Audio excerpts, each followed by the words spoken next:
The County Assembly of Kericho has, by instrument of this motion, caused this House to sit here today and engage in this conversation, this dialogue on constitutionalism, governance, and the rule of law through the prism of the county government of Kericho.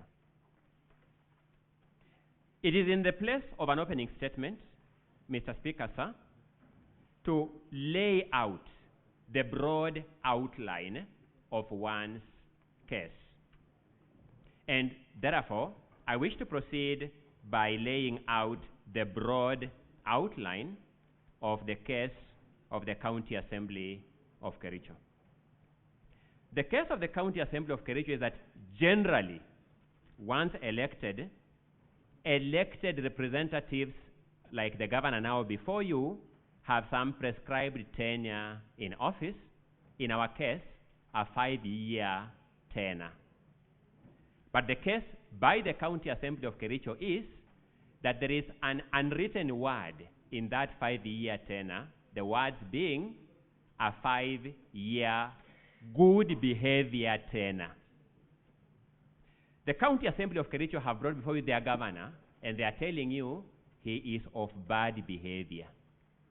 They now wish to lay out the basis for their assertion that having observed their governor for slightly over 2 years that he has been in office, his conduct reveals bad behavior.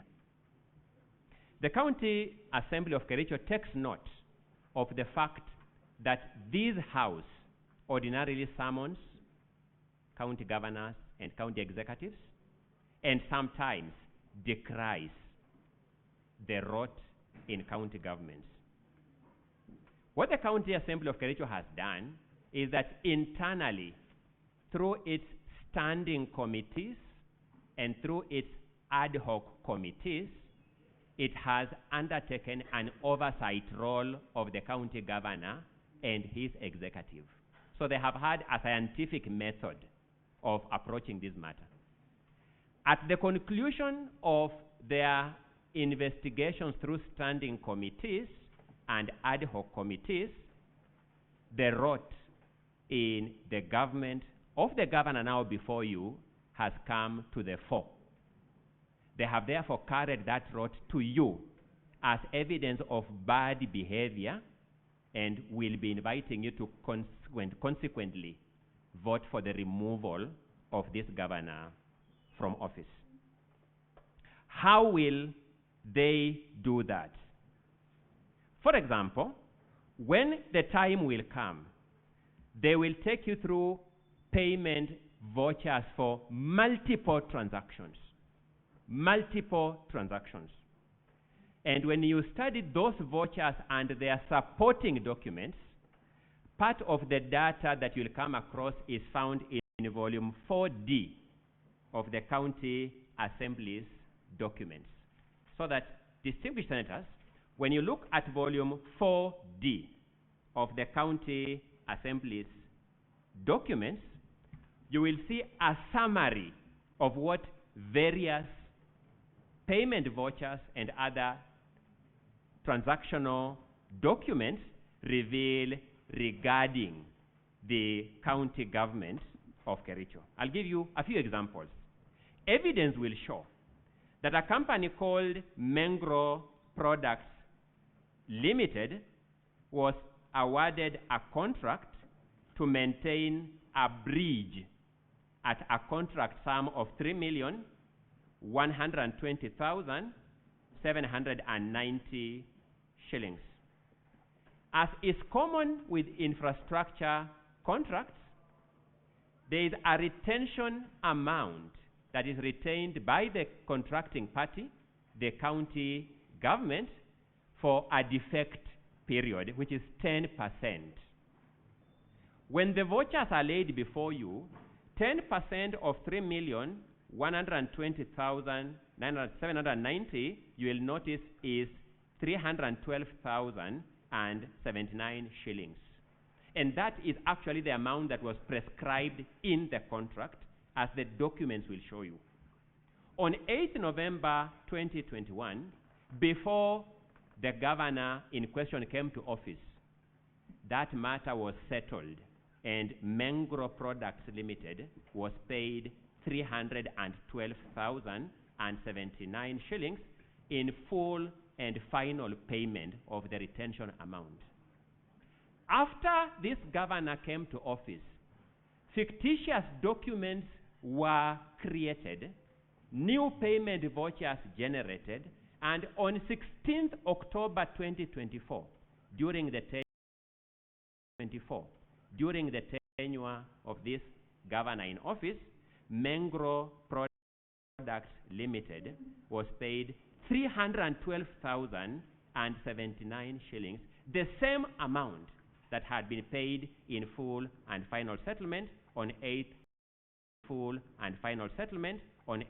November 2021. You'll be glad that you will have the inspection reports that were supposed to support this voucher for this payment.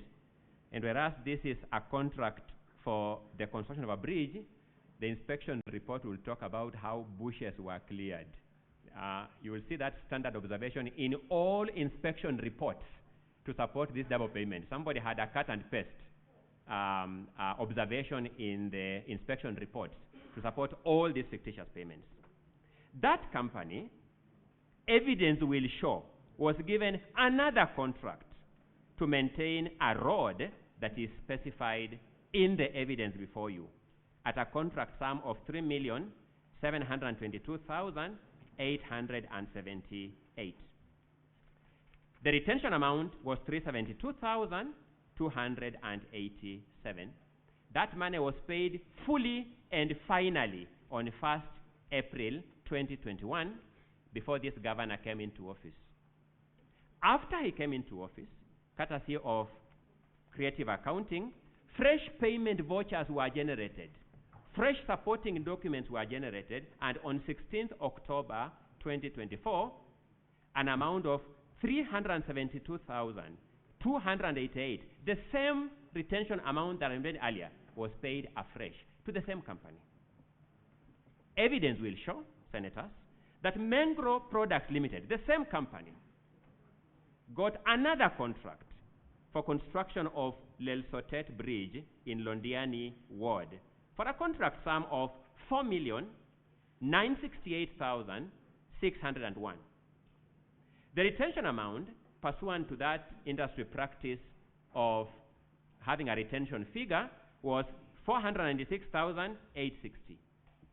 Vouchers and other supporting documents, which were obtained from the county executive through the county assembly's investigation committees, will show on 16th November 2021, before this governor came into office, the full retention amount was paid, 496,860.